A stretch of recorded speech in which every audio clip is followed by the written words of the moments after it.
So somebody got on here calling me ignorant for saying that I think that it's wrong for people to commodify a culture that they're not a part of and sell their food for a hiked up price. And before you ask, that person was...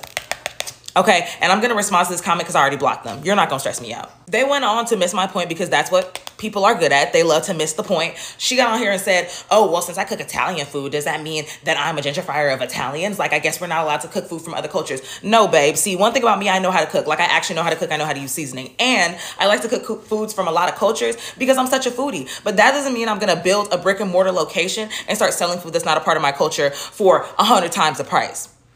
That's the point that I was trying to make. And the problem with specifically people doing this type of thing, the problem with specifically Americans doing this type of thing is the same problem with y'all moving into people's neighborhoods, buying up houses that you can afford, renovating them, not talking to any of the locals, building restaurants and stores and consignments that are modeled after their cultures but have nothing to do with including them, steal from them, take their money, take their land, take their whatever. Y'all always want to talk about somebody taking somebody's jobs. That's actually what y'all are good at. Y'all love to project. Siphoning off of cultures, recipes, traditions that were built over years and years by people who you don't even respect.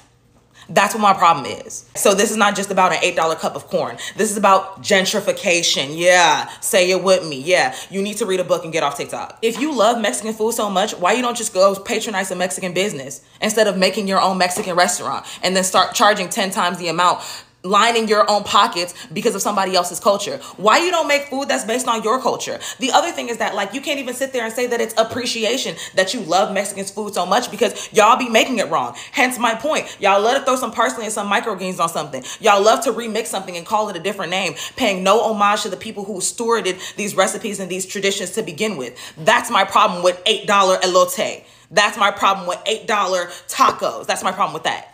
That's the same reason why people be like, stop buying certain types of sage, because y'all want to live, laugh, love your way through life. And now indigenous people are not able to get a thing that they use, a part of their culture, at the right price anymore. Because y'all act like if y'all don't appropriate, you're going to die. And then you squeeze the life out of everything. That's why we can't get oxtails for the right price. Because y'all figured out what oxtails was. And now this piece of food that black people started making because it was throwaway food is now super, super expensive.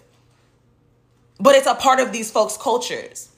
Y'all don't think about stuff like that, though, because y'all think everything is for everyone, because that is how y'all manage everything. That is how people think about everything. They think that they're entitled to everybody's cultures because that is how y'all have navigated the entire world from the beginning of time. And that is my problem with y'all selling elote for $8. Goodbye.